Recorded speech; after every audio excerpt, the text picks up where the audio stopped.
김영환입니다. 구독자 1000만 명 이상을 보유한 먹방 유튜버 찌양이 있죠.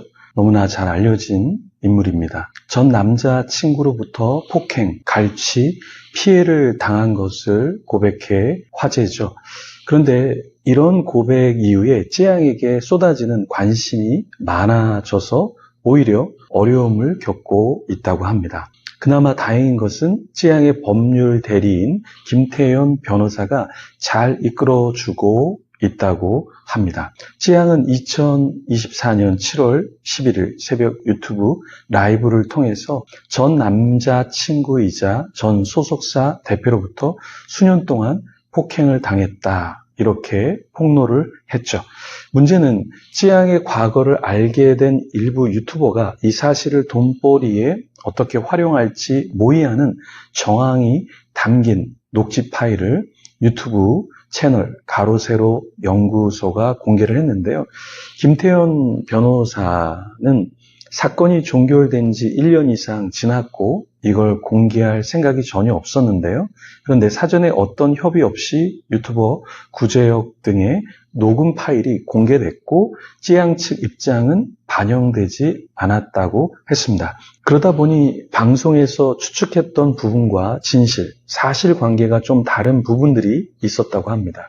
계속되는 오해나 억측을 방지하기 위해 본인 피해 사실을 진술하는 걸로 결정을 하게 됐다고 했습니다. 김태현 변호사는 찌양의 상태에 대해 방송 이후에는 자신과도 연락이 어려울 정도로 거의 무기력한 상태에다 많이 힘들어했다, 이렇게 이야기했습니다. 수많은 사람들이 관심을 갖다 보니까 오히려 마음이 힘들었던 것 같습니다. 그러나 찌양이 그나마 김태현 변호사를 통해 도움을 받고 잘 대처하는 듯 해서 감사합니다. 어려움이 있을 때 누군가와 상담을 하고 가이드를 받는 것, 굉장히 큰 힘을 얻게 되죠. 나 자신은 누구와 연락을 주고받고 있습니까? 정말 따르는 멘토가 있나요? 정말 아끼는 멘티가 있나요? 온전한 믿음의 사람이 되려면 사람은 멘토와 멘티의 관계, 코치와 코칭을 받는 관계, 좋은 선배와 후배의 관계 속에 돌봄, 양육, 도전을 받아야 하죠. 오늘 본문의 바울은 로마 감옥에서 석방되어 4차 전도 여행 중에 디도와 함께 전도를 다녔습니다. 그러다가 그레데 섬에 디도를 남겨두었죠. 디도는 두란노 서원에서 바울에게 집중 양육과 교육을 받은 사람이었습니다. 그러나 그레데 섬에서 목회하기란 쉽지 않았습니다. 바울과 함께하는 사람들을 돕는 척했지만 오히려 항상 거짓말하고 악한 짐승이고 자기 배만 위하는 게으름쟁이가 있었습니다. 마치 찌양의 사건 곁에서 사이버 레카들이 무엇인가를 좀 뜯어먹으려고 했던 것처럼 그런 사람이 있었다라는 거예요. 그 녹취록에 보면은 찌양을 두고서 카라큘라나 구제역이 어떻게 하면 이 사건으로 이득을 볼 수 있을까, 이것을 이야기하는 부분이 나오죠.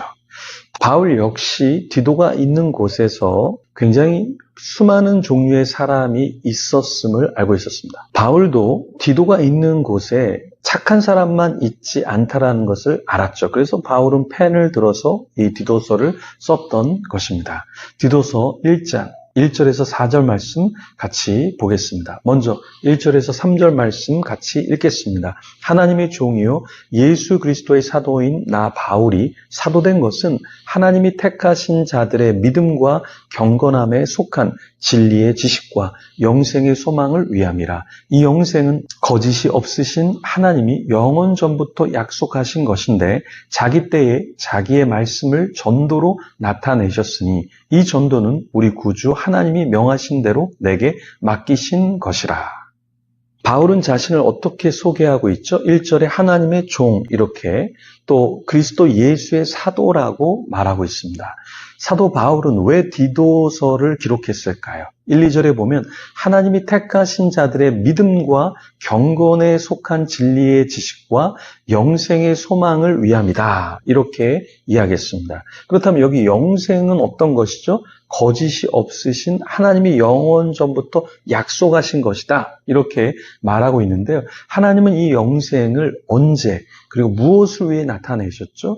자기 때에 나타내셨는데요. 3절에 보면 자기의 말씀을 전도로 나타내셨다. 이렇게 말하고 있습니다.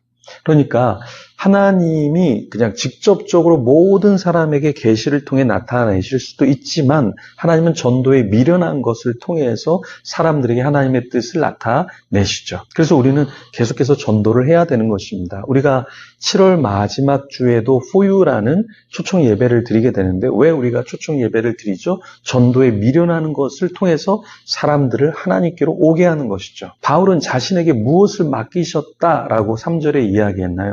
하나님이 명령하신 대로 자신에게 맡기신 것이 있다라고 고백을 했어요. 그것이 무엇일까요? 하나님의 말씀을 전도로 나타내셨다. 이 전도는 우리 구주 하나님이 명하신 대로 내게 맡기신 것이라 이렇게 이야기했습니다. 사도 바울은 자기 때에 이렇게 하나님의 말씀 전도로 자신이 무엇인가 하도록 했다라고 이야기했는데요. 여기 자기 때라는 것은 헬라어로 카이로이스 이디오이스라는 단어인데요. 이것은 카이로스라는 것은 크로논이라고 하는 어떤 째깍째깍 지나가는 그런 시간이 아니라 카이로스, 하나님의 때라는 어떤 결정적인 시점, 기회를 말하는 것이죠. 바로 이렇게 하나님이 독생자 예수 그리스도를 이 땅에 보내시고 하나님이 정한 때에 자기를 또한 부르시고 전도를 통해서 하나님의 말씀을 전하게 하신 것, 그 사명을 사도 바울은 너무나 잘 알고 있었죠. 그래서 4절에 같은 믿음을 따라 나의 참 아들 된 디도에게 편지하노니 하나님 아버지와 그리스도 예수 우리 구주로부터 은혜와 평강이 내게 있을지어다. 사도 바울은 이제 이러한 복음이 자신에게만 있는 것이 아니라 같은 믿음을 따라 참 아들 된 디도에게도 역시 있기를 원했죠. 그래서 하나님 아버지 그리고 예수 그리스도로부터 은혜와 평강이 디도에게도 있기를 소망했습니다. 디도는 어떤 인물이었죠?